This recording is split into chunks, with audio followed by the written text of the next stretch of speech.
Okay, we are going to create an assignment for students to access. Remember that when you build in the planner, as long as you add the date, so it's showing what I have assigned for this week, it will show up in the planner that the students see in their course dashboard. If you build down here in your tree, you will need to add it to the planner. So I'm going to start in the planner.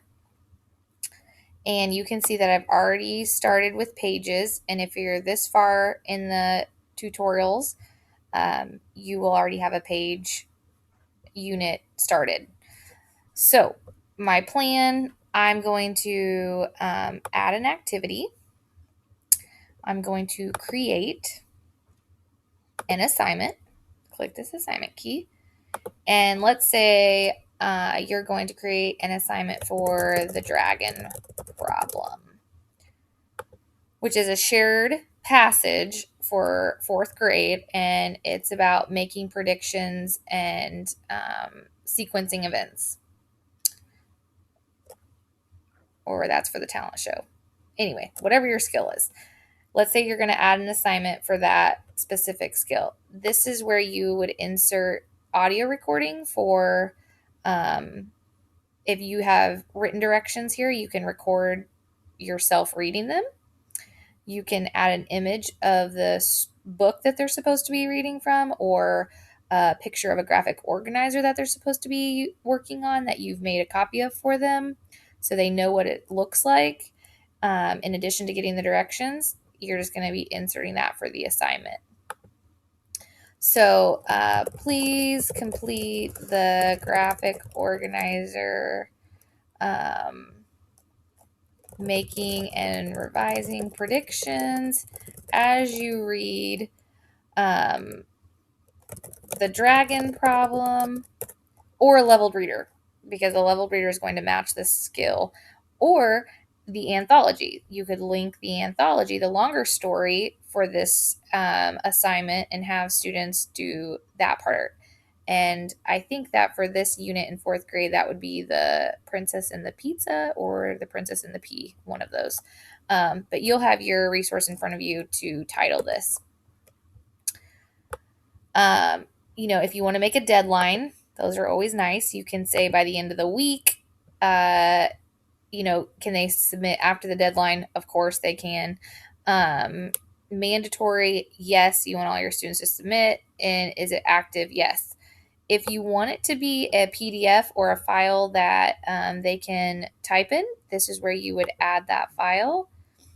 And what's great is if you use Dropbox, you can pull it directly from your Dropbox, or you can browse if you have saved it as a PDF, something you got from Teachers Pay Teachers, or directly from the library. You can load additional documents there. This is where you would add groups if you wanted to make groups or student defined to depend on, who is responsible.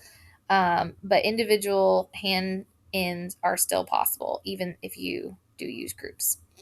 That just takes a little bit more work. You can make it anonymous to submit, and you can also do a plagiarism control. And you can decide if you want to score this using your standard score, 1 to 4, which would be nice in the standards-based report card grading, or to get yourself in that direction. And then you can add the learning objectives back in the planner. So we'll save this. Oh, I bet I have to put the time in since I said it needed a specific date. So we'll say that Friday is the due date.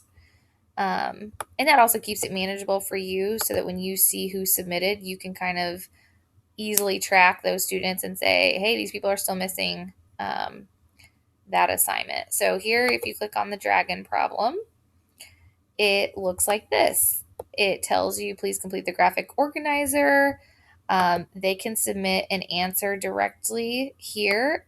They can type something in Google Drive and cut and paste it into here. They can do a screenshot and add a picture. There's lots of ways to submit, but this is how they click submit. So I'm just going to pretend and click submit so you can see what it looks like. And then as students submit, it gives you a status. So you're going to show, and it'll show what that student has done. This is what I typed in. And then you can click satisfactory, not satisfactory, make corrections, not submitted. So let's say you need them to, they missed a piece and it's not Friday yet, so you want them to be able to resubmit something that's satisfactory. You could put correction in progress, leave them a note and say, this is missing question number 3, or you were supposed to have 5 predictions, you only have 2, and click save. And then you can have that feedback back and forth with your students. And that's how you make an assignment.